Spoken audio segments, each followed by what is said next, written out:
Bienvenue Banamboka, le lot Toza na magazine Masolo. C'est normal dès que dans le 21e siècle, en plein capital, va continuer aux Angamai. Tant que Congolais la ligne que peuple a se retrouvé dans ça. Devant un intérêt majeur, on doit faire taire nos intelligences. Sauvons d'abord les Congos. Mesdames et messieurs, bienvenue dans votre magazine Masolo, une émission politico-sociale, une émission qui fait la promotion des valeurs et des idées. Aujourd'hui, nous avons reçu pour vous M. Pamara Pimpa, président de la fondation Pamara. Nayende Trobeta Masolo, il y a fondation Trobeta Peto, ça n'a pas analyse politique. Où il y a Mbokanabi Mambozo Kendela, mais c'est Pamara, bonjour. Bonjour mon frère. Bonne santé, Namakamounyas. Non, ça va, on est là. Bonne Masolo, il y a fondation. L'autre fois, tu as dit que tu as Masolo, mais tu as dit que tu as dit que tu as fondation. Aussi, on a supprimé ma casse pour la question. Je crois, dernière émission, c'est là qui a bien qui a belé. Nous sommes tous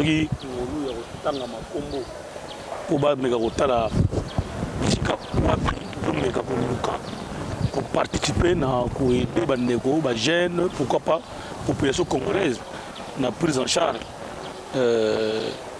Malheureusement, jusque-là, toujours vraiment la réaction.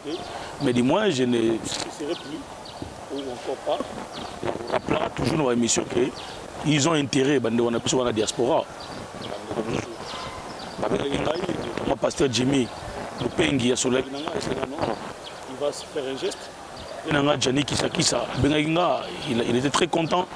Il va faire aussi un geste. Maman Esther Kisakisa, Venanga Zeno Kisakisa, Venanga Dédé, Abenga Moulo, Dédé Moulé, Abenga Donanga par là. On a rappelé.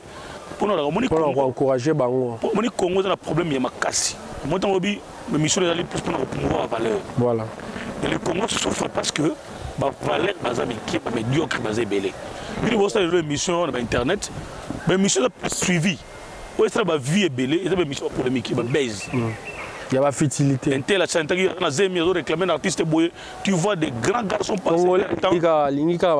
Vie au monde, l'équipe de mission de Bino. Oui, ça. Pour les combattants, comment on a mission de la poto? Comment on a mais qu'est-ce que vous faites ici comme initiative pour lutter contre la pauvreté? Voilà. Au moins, jeune moi, ma casse ça qui toque les gants. Ayebi ko sala et l'autre côté parce que mes parents ont une classe. Mais il peut se rattraper. Ayebi ta ko kumba mutuka. Et ça, Moussa, c'est Mango. Mais on a la possibilité de créer une fondation Pamara pour aider les jeunes autant de classe. Si on a une valeur ajoutée, il y a un et on aider ceux qui ont besoin de chômage. On a un diplôme de chômage, on a une copie, il y a un mouvement qui est voilà. On a un ordinateur. Tu peux venir chez nous. Vous apprenez l'informatique et la valeur ajoutée. Si. Mais tant que crise. Oui, il y a Ben ça clépite. Mais il n'y a pas que Ben qui n'est jamais. Même à Kin aussi.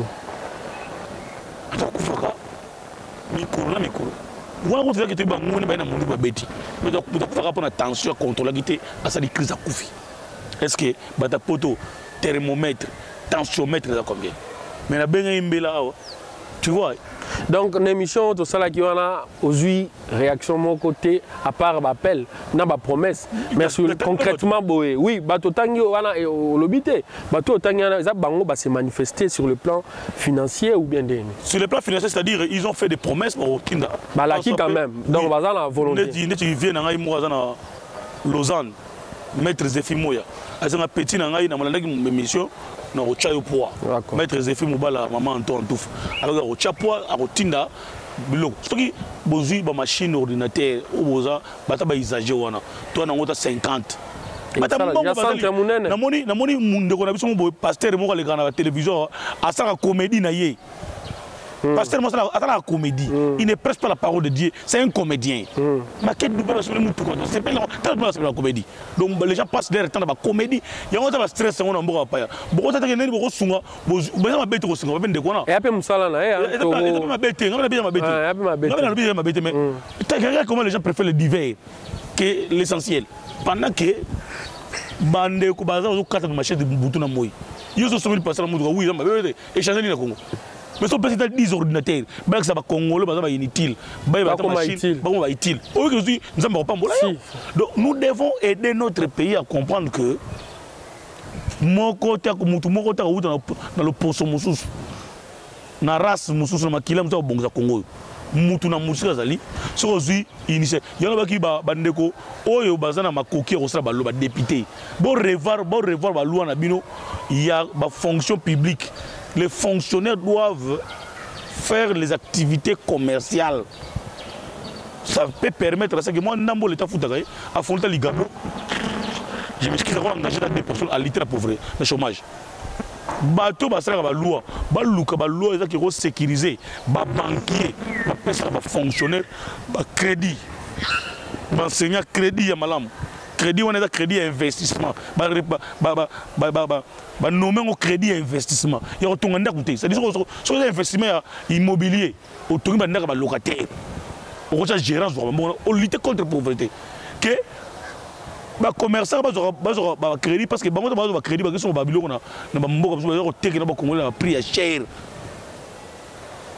Maître menga linga tozonga mingi na fondation parce que wana isa olo ba bien pour na opé ça peut boule na ndenga idéologie mais tenga to vendre la mingi fondation est-ce que depuis tout ça l'émission moi avancé zali bon ceux qui bango basali la bango té mais yo quand même tu depuis kala obunda rapé na ndenge na yo makambu et comme na niveau ni non bateau balanda biso ba internaute na biso ba téléspectateurs na biso balanda biso bazan pour ça ba évolution il y a fondation ndenge zo kende la po dans ma solé belo télévision pesa moi ngonga soko ramasser moi vite fait par rapport il y a fondation et bon to beta ma fondation zali misi il plus pour promouvoir ba jeune tout ça qui dimanche il y a je me trompe dimanche autour au leka tout ça qui n'a de Blaise Matuidi dimanche autour joueur non il y a chanteur dimanche autour les Blaise Matuidi moi international non Blaise Matuidi joueur c'est mon frère chanteur il y a ba cantique religieux les fondations avait mis à son profit les instruments pour célébrer Pâques. Donc fondation c'est une activité régulièrement, c'est-à-dire frère Wana c'est un grand chanteur, c'est un talent. Sur l'adoration, tu peux chanter, tu peux glorifier Dieu, tu peux intercéder, à répondre à ma camo, 20 ans, 30 ans, pour avoir réponse à côté. La fondation est tellement sensible dans la maison de Gênes. Voilà. Je crois, journaliste ou bien des caméramans, l'équipe faut régulièrement comprendre la fondation. Donc le dimanche, à moins que nous maîtrisions sous la toilette, le dimanche, il y a lundi, il y a dimanche, célébration Pâques qui a fait Blaise Matuidi, c'était la fondation Pamara Pimpa qui avait donné les instruments pour jouer, à glorifier Dieu, à aider la pompage. La pompage d'espace pour la pompage entre la raccourci route du fleuve entre Malueka. Donc Malueka c'est là qui je te dis ce frère là nous a aidé de consulter la grandeur de Dieu. Vraiment. Et on avait prié Dieu. Donc la fondation a été bénie aussi. Mais pourquoi pas? Voilà. De bénir l'homme à travers l'homme. Voilà. Donc c'est ça. Donc, merci beaucoup. Tolanyo Naboké Bignonso. Président Pamara to Betasko Masola Mboka. Gouvernement Yangoana Samal Konde Bimaki enfin va investir en par rapport au programme au Premier ministre Pesaki. Yo moni programme en Nalandi investiture on a très bien. Ouais. Programme on a est-ce que néo monnaie vraiment est-ce que vous a réalisé n'attend par rapport à temps de tout là. Babi est un programme à 15 piliers. Oui, 15. À moins que je me trompe. Qui cible 4 secteurs, à savoir la pacification de l'Est du pays, la reconstruction du pays, l'état des droits et les social. Donc, il y a un point saillant, surtout Est et il y a un terrain Mboka, au Tonga Mboka. mon cher, merci parce que tu m'as posé cette question. Mais mission dans les cas, on a vu ceux qui ont tout tigre là autant. Même biloko ba olamba, ba tigre à taper au bien. J'ai aimé, c'est vraiment un gouvernement que nous donnons la chance. Ba salamalam pour ba pilier ba ciblé. Ça touche directement la vie en Mboka. Mais notre souci majeur, c'est que vous avez ministre. C'est la gaga. Frais de fonctionnement est créé. Il faut créer. À créer. Mais à créer mbongo. Tinda d'abord là qui m'a habité on a créé. Pour générer ma recette. Ma recette voilà. C'est-à-dire que tu produis, tu cotises ça. C'est-à-dire qu'on va dans matin, il y a la bureau, je renfare, faire des fonctionnements à papier, on fait des fonctionnements comment on est expert. Parce que dans l'administration costaud, en tant que fonctionnaire, il y a une administration costaud. Il y a un outillé le ministre. Il y a une reconstruction. Il y a un beaucoup. Il y a un espace qui est Willery. Il y a un rond-point et produisant des nombres. Mais il y a un parking sur l'équipe. La reconstruction, l'État a un rond-point des Willery. A Tonga, immeuble moko ya monene. Et qu'on loger, et qu'on na 2000 appartements. Ce qui est un appartement, a supposé $500. L'État congolais par mois dans combien? Ce qui l'État suit ma coquille. Délocaliser quand Kokolo. Ils sont en pleine ville et produisent comme tout le monde au base logistique. Tout ça peut être la prochaine bombe. Pour dégénérer tout mis cité ville baguette changement na menkao. Ba tout ba bien ba na menkao. Au projet ba condition bien pour banda ko on peut à quand bolinga bo tunga so en pleine ville bo quand il bo na ba norme té na ba norme bo so ba ndako so préfabriqué na ville mais vous voulez tromper qui bo zobilo na ba mbankana de façon que espace sur l'hôtel lotir tout ba ndako malamu oyo ba fonctionnaire ba au fonctionnaire au foutre la yango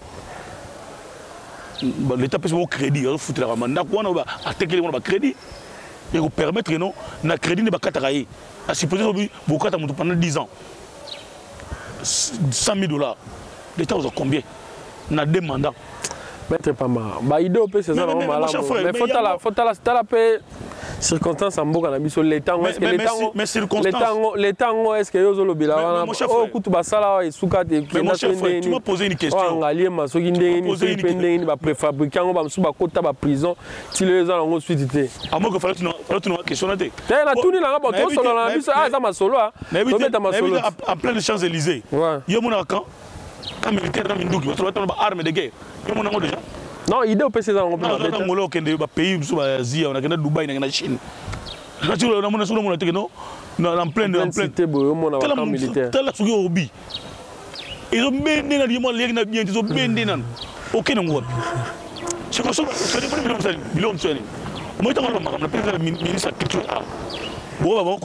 nous avons des talentueux, nous avons talent. Quel artiste nous avons émergé. Mais basé en cadre de c'est comme ça que ministre culture n'a pas dans le sac qu'on a ministre culture à côté micro so bon au loki ba structure au vendre ça artiste ba concert na bon ministère culture ils aura quelque chose comme revenu au loki ça ba méga concert mais qui ba méga concert au conscientiser mission on parce que ça va autorisé de sortir au réduit ba frais on faciliter bango à condition que bango ba mettre production ba méga concert attends mois mo 4 Vous de la forêt, non, Mukulu. Vendredi, samedi. Dimanche, héritier Watanabe. Vendredi, on a fait. Samedi, Fali. Au lieu de se battre, innocent. Oui, combien de stade? C'est bon, nous avons promotion avec la warrior Baya. Spiritas Baya. Banzoi Baya. Mais c'est retourner sa stade où on a un gouvernement à l'occuper espace tu as espace dans Mogoya. Aujourd'hui, triomphateur espèce de la vidéo là. Tu as salle mythique. Tu as studio Mogoya, norme internationale. Oh, les mêmes artistes vont faire leurs enregistrements. Moi, mon cher, le ministre ne sortira pas tête haute. Le ministre ne sortira pas dans ces gouvernements tête haute. Sur le monde, on va inventer. Mais ça demande des moyens pour réaliser le programme. Je vais démontrer qu'avec la stratégie en tant qu'artiste, on ne conscientise pas l'argent. C'est le ministère de la Culture pour le stade de Martyrs pour un concert. La société, la télécommunication, la publicité, la banque, la publicité, le logo. Le ministre de la mon cher, il y a un problème, il y a une stratégie. Parce que moi je ne suis pas contre la dénomination au gouvernement. Au gouvernement technocrate, au gouvernement caché. Non, c'est bien bon. Est-ce que le peuple a besoin de quoi? Le peuple a besoin d'un résultat, du pragmatisme. De tout le monde. Le ministère de la Culture, tout le monde fait sens dans le merci beaucoup. Moi, tu évolues quoi. Par rapport à ce qu'il y a taille gouvernement, on est où dans 65 comme dans 56. On va réduire la taille. Est-ce que un peu population ou bien peuple intérêt dans les années à organiser par rapport on va réduire parce que fallait qu'il battre certains l'aiment sur comme attendre 30 ministères mais tout le monde est là on va moulaï. Par rapport à tes gouvernement. Je réponds à deux manières. La première manière, c'est pour éviter de dépenses. Frais de fonctionnement, traitement, cabinet, on a cabinet. Là, c'est vraiment, je salue. Deuxième facette, il faut aussi décentraliser les pouvoirs pour permettre à ce que les travailleurs il y a proximité proche de la population. Concentrer, c'est pas bon. C'est pas mauvais. Mais est-ce que tout le monde est capable d'atteindre la population? Parce que le gouvernement est là pour répondre aux besoins de la population. Joindre. Oui. Est-ce que cette administration est bien traitée pour qu'il va répondre? Parce que le gouvernement, c'est un gouvernement de défis. Un gouvernement warrior, il va travailler. Mais il faut qu'il charger, il va faire des fonctionnements. C'est là le problème. C'est-à-dire, mais parce qu'il y a une crise, une pandémie, qui paralyse l'économie mondiale. Il y a un moyen pour réaliser le programme où on va le bureau. On a une crise, et déranger le monde, mais crise et permettre ou interpeller Bissot. Nous pouvons aussi croire à notre production ici. Et c'est ça la raison de ce gouvernement. Made in Congo. Made in Congo, c'est-à-dire, Ndunde Congo, t'as mon cher, Obi, c'est resté à combien? C'est non, ça fait il y a J1. Et à ce que $5. Il y a manga $5. Manga. L'ilala est $5. Obi, tu as rappelé Sony. En plein 21e siècle, manga, genre plastique, na kena Shoprite. Là, ça publicité na kena Lima. Et ça publicité déjà. Na kena. Le baga supermarché. Supermarché, c'est manga. Il faut que tu manga, ou l'ilala, ou maracuja. Le baga ba bongo. Si vous avez un peu de manga, vous boîte. D'accord. Taïwana est avantagé tout le temps. Mais on répondra de deux manières. Avantage, certes, c'est pour réduire les dépenses. Mais en réduisant aussi la dépense, est-ce que vous allez équiper ces ministères-là pour avoir de l'argent, les frais de fonctionnement, pour qu'ils travaillent dans des quittances? C'est ça la problématique. Vous pouvez mieux réduire. Mais maintenant, s'ils vont travailler dans de bonnes conditions. Parce que chaque semaine, le sitting va fonctionner. Bah réclamer bon médecin, tout ça là. Oh, tant que ça découper on peut m'appeler que non bah moi portefeuille on s'attaque quelque chose malgré les grands problèmes c'est de l'argent. Ouais. C'est un grand problème. Moi je loue l'initiative. C'est que non bah frais de fonctionnement consistant totalement sur le terrain. Le gouvernement c'est pas à peine d'être investir de recherche commentaire. Est-ce que par rapport au gouvernement de Tobeta Masola, est-ce que le gouvernement n'est pas un gouvernement warrior, gouvernement guerrier? Maintenant, il y a un combo, il y a un membre, est-ce qu'il y a un guerrier entre nous? Des profils, les bien. Tout. Baguerre ba 80% profil Pourquoi tu la montouté ba congolais ba Hollanda yo a leader d'opinion ça na batuna si. Na clair. Faut ba malobolo ba. Baguerre pena bango tout ba tout ba membre wana pena nde ozana po on dirait pe mo ba bezali a. Non. Profil est bien. Mais il faut maintenant faire la part des choses. C'est-à-dire, tu peux prendre un avocat chevronnier. Mais est-ce qu'il est warrior en termes de gestion, il y a des ressources humaines? C'est ça la question. Voilà. Vous prenez un mathématicien chevronnier, mais il a quelle expérience par rapport à la gestion, il y a ressources humaines, par rapport à la reste publique? Parce qu'un avocat, il peut avoir un cabinet, il y a un personnellement réduit peut-être à 10 ou 5. Mais vous pouvez portefeuille, où il y a un fonctionnaire de 10 000. Pour 10 000, il va commencer à tâtonner au début. Mais tu peux sa bonne chance. C'est ces fonctionnaires-là, et puis on peut plutôt accompagner Bango. Parce que il y a les plus grands intellectuels, ce n'est pas celui qui a distingué à l'université. Mais c'est lui qui sait s'adapter dans la société. Pour aider Bango, c'est-à-dire, il ne faut pas le défier. Il ne faut pas le critiquer, non. Comme nous sommes Congolais et que ce gouvernement vient avec les soucis à répondre aux problèmes des Congolais, tu peux sa bonne chance. Toi accompagner, bon, si tu vas échouer, si tu vas juger, tu vas aller, et on va aller côté. Il y a le barbier qui est sur pour aider à jouer. Mais les résultats vont vous coller. Et on va mettre l'équipe de football. Bon, 9 francs de comme ça, on va publicité, on va babi. Vous allez perdre les matchs. Les résultats, l'échec là sera partagé. Mais si on va accompagner, c'est-à-dire notre motivation, ou notre interpellation, ou encore en tant que leader d'opinion, tu as vu sa population, tu as vu sa bande de go, tu perds sa chance parce que c'est notre vie. Une minute avant la mort, c'est toujours la vie.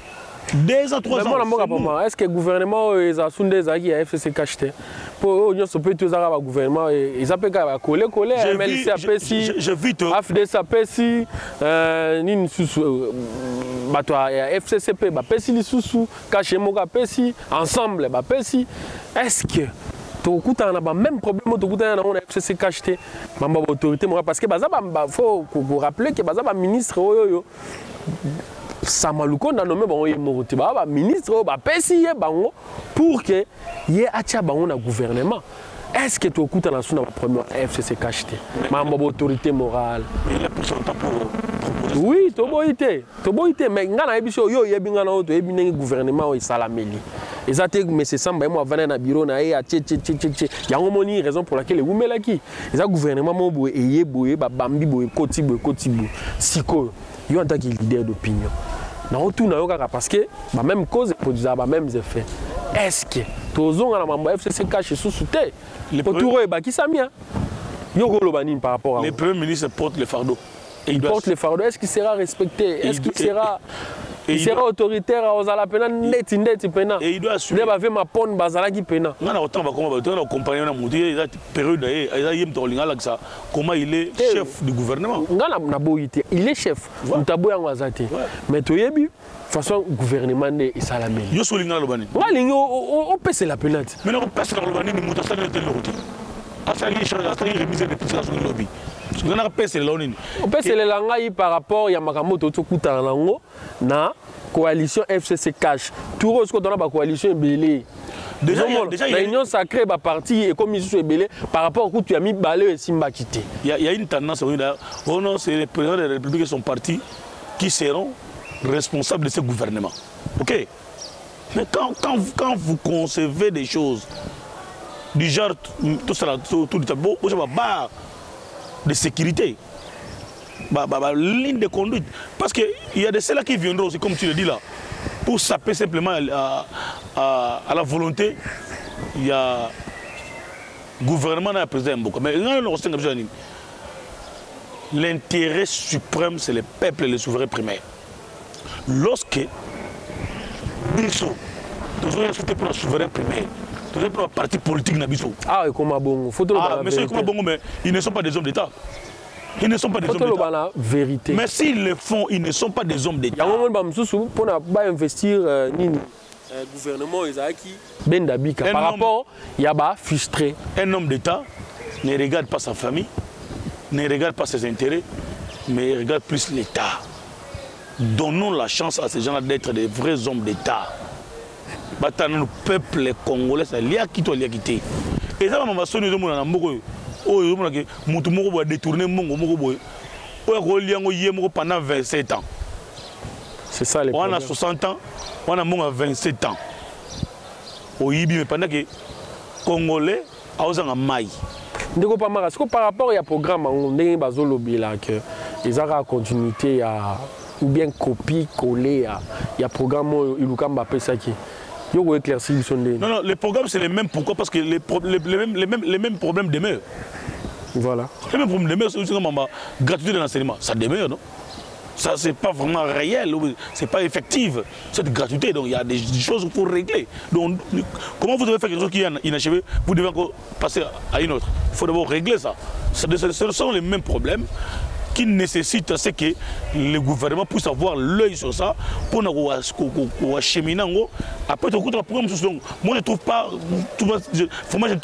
je ne trouve pas ça comme un problème parce que les mêmes problèmes demeurent. Il y a la guerre dans l'Est, ils ont demeuré, tous les gouvernements défilés. Il y a la guerre dans l'Est, reconstruction, guerre dans l'Est, état des droits.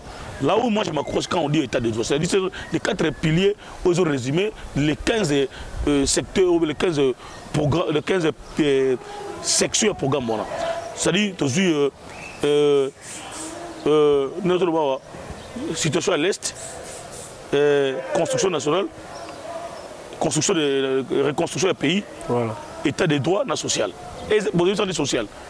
Voilà, ils ont une situation tant que pays est sous-développé.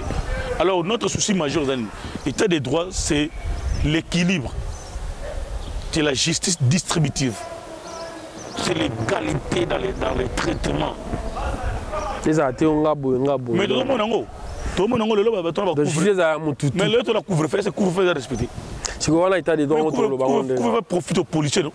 Et le péage. Donc, profite on va venir poser cop. Zanora la mon, on a poche synchro. Il y a qui d'ailleurs quand même dans la police. Et la police on a pas sur le sabat. Voilà Mbora Famara, donc et c'est Moïsa Makassi Oyambayo, nous rappelons que vous êtes président de la Fondation Pamara et juriste de surcroît. Voilà un peu dans mon bilan, on pense à il faut battre aux juristes. Mais tout le bilan, le Premier ministre a lobby à 36 milliards dans 3 ans. Il y a un monde. Bon, d'abord, la juriste était. Je suis juriste. Ouais. Praticien. Mais les autobés, c'était pour. Quand on parle de la fondation, on ne parle pas. De mon CV. Voilà, c'est ça. C'est-à-dire, voilà. Je suis avocat parce que j'ai exercé comme avocat. Actuellement, je suis sur autre chose, mais ma qualité, c'est lié à mon âme. Voilà. Donc, je suis maître. Avocat technicien. Voilà. Et praticien. Juriste de formation. Chargé d'études plus d'une fois dans différents ministères. J'étais au budget, j'étais à la fonction publique. Aujourd'hui, je suis dans l'administration publique. Là, je ne peux pas cacher. Et aussi, tant au cours de ma émission, il y a plus dans compte de la fondation. Je ne sais pas que j'étais à la MOCA, si, l'actualité. Voilà. Alors, il y a 36 milliards. 36 milliards de volonté au gouvernement. Comment cibler le secteur productif. Le secteur représentant. Et il y en a beaucoup. Il y en a beaucoup. Ça dit beaucoup de volonté. Vraiment, je n'en ai pas ce coup de chapeau. Optimiste par rapport. Optimiste parce que le Congo, c'est un paradis terrestre. Il n'y a pas de pays comme 3 Congo. ans, 36 milliards. Il n'y a pas de pays comme Congo. Par année, 12 milliards. Il n'y a pas de pays comme Congo. Volonté politique. Il n'y a pas de pays comme Congo. Il y a 36 milliards à la vente des pays à bouler à tout les documents d'imi. Mais en tant que juriste, mais habiter. Mais habiter, si on c'est la paix, on va habiter, ils ont solo sur la bisu. Il y a bateau par Grammy, tourne qui ça va foutre à Paris banane. Si demain je suis... Si demain je suis bourgmestre, il y a commune en Ngalema. Vous avez l'ambition là? Oui, pourquoi pas. 2023, moi, non, je parle si vous pouvez nommer un bourgmestre commune en Ngalema. Dans cette réunion, il y a chef, la police, il y a commandant, la police. Il y a tout le souci. Évaluons les combien. Ok, il y a un espace. Il y a un espace. Est-ce qu'on va foutre un parking? Sous cette moment, ça va 20 000, 20 000, 20 000, 20 000, 50, 50, va foutre 3 000, 3 000, 2 000, 2 000, 2 000. Moi, je n'ai pas il n'y a pas de conteneur. Commune en Ngalema, il y a 21 quartiers. Si il y a 7, il y a 7, il y a 100 véhicules. Moyennant 2 000 fois, c'est combien? Il y a 36 milliards. Non, laissez-moi dire, non. Exemple, secteur Moro. Par jour. 36 milliards de renotés. Non, dans le but 2200 $. Par jour dans 7 Moro. Ce que je dis, fois 30, 60 000 $. Si je ne me trompe pas. Combien de 60 000 $ dans un mois. Ce que je dis, fois 24. À net. Non, c'est fois nombre de communes. Tu as 24 communes, non? Voilà. 60 000 $ fois 24. Tu peux calculer le nombre. $. Quel bas là-bas? Fois 12. Quel bas là-bas chiffre, maître? Quel bas là-bas chiffre? Non. Il y a un petit gars là-bas, on va mettre la parler. Bon, la question de manne transactionnelle. Il y a tout OPJ, il y a manne transactionnelle. Magistrat, caution. Il y a justice. Il y a un moment où on peut mobiliser. Le gouvernement, le Premier ministre, le sac. Vanella likambu ya manne transactionnelle dans la justice à Congo. Je suis un juriste. Banque avec note de perception. Perception. Mais il y a aujourd'hui service de l'État, il va foutre 1 000 $. Il y a caution parquet. Et tu la justice. Moi, je suis niveau. Il y a des mandes, tout ça et comme ça. Il y a des mandes. Il y a des snell. Il y a des moudi. Courant prépayé dans sa moulongo. Il y a un crédit. Aux ans de crédit, il y a 30 000 francs congolais. Il y a courant pendant 30 jours. Le mois. Le mois. Il y a courant dans 30 000. Chaque jour, on a courant congé. Et qui est daté. Écoutez, des populations. Ça c'est la provision. Ceux qui ont partout dans le Congo, même dans Gomba, il n'y a pas préparé. Ceux qui Congolais, on a 100 millions d'habitants. Oui, 100 millions, oui. 100 millions. 80 millions, 100 millions. 100 millions. Tu comment d'abord ça? Toujours 80 000 maisons. Et foutre à courant. 80 millions. 80, non, tu dis non, 80 000. Voilà, ok. Les moyens 10 dans le tu 80 000. Bah chiffre maître. C'est pas exercice purement économique, non? C'est pas foutre 15 $. Tu as combien dans mon Snell? Snell n'a pas combien dans Bidjan Bogo. Soyons concrets. Moi la mboka pa marato boy te mambono zo ba mbongo ezana ngo. Mais siko gestion na ngo ba dirigeant ba zo gérer ba mbongo ngo nde. Ta neti makambo to le ministre ya EPSP. Akimi azaki une invitation à parquet mais tout ce que arrêté à Brazza total ba fouiller 2 millions de $. Il faut le bas yo réagir yo lo ba parce que tu chité na yango étant juriste il est présumé innocent. Voilà. Jusqu'à sa culpabilité sera établie par un jugement définitif. Mais ça moi commentaire. On a quand même informé qu'il a été arrêté. Mais ce qui est bongo. Tout le monde donc supposé vrai, tu aurais regretté parce que Mbongo, l'État faut profiter des Congolais. Si on a profité des individus, c'est un regret. Mais je me réserve de dire que, certes, il avait volé, parce qu'il n'y a pas un jugement définitif pour établir culpabilité. Là, je me réserve. Et cette mission, je ne sais pas que ma propos dans le lobby qualifié. Là, je me réserve. Dis-moi, ce qui Mbongo a Congo profiter des Congolais, c'était un regret pour tout le monde. Pour tout le monde. Ça va, moi, Namboka, déjà parce que Nasuka, pour le gouvernement, bien pour la situation sécuritaire à Est, au rôle banini comme ça, tout chité na biso parce que ça a aussi ni kuna bna keto. Si pena minute. Un mot vite fait ou emballé au conclure pe mbamo boto kabana. Aimons-nous vivants et aimons-nous état congolais. Le gouvernement est resté là parce que bande waso qu'on va souffrir. Bisto parce que bonne chance dans le gouvernement oyo ba congolais bande wala ni mission yo bo contact na ngai. Oui, Europe ça rapidement parce que tu comme Nasuka. Plus 243 9 c'est 9 39 voilà. 39 61 41 10. Aidez la fondation par vos appels, encouragements, microscope, tensiomètre, ordinateur, tout ça. En tout cas, balanda qui va au bazar na volonté ya ko sunga ko tia la main dans la pâte pour ko sunga fondation Pamari qui est le bosso ba congolais ne ba bénéficier l'air ba ko sala ba ozo connaissance bénédiction ezongela yo. Merci de nous avoir suivis. C'était Magazine Masolo, tout comme Nasuka. Un grand merci à Michel Zolo à la réalisation. Quant à moi, je vous retrouve prochainement. Si Jésus ne revient pas, au revoir. Merci.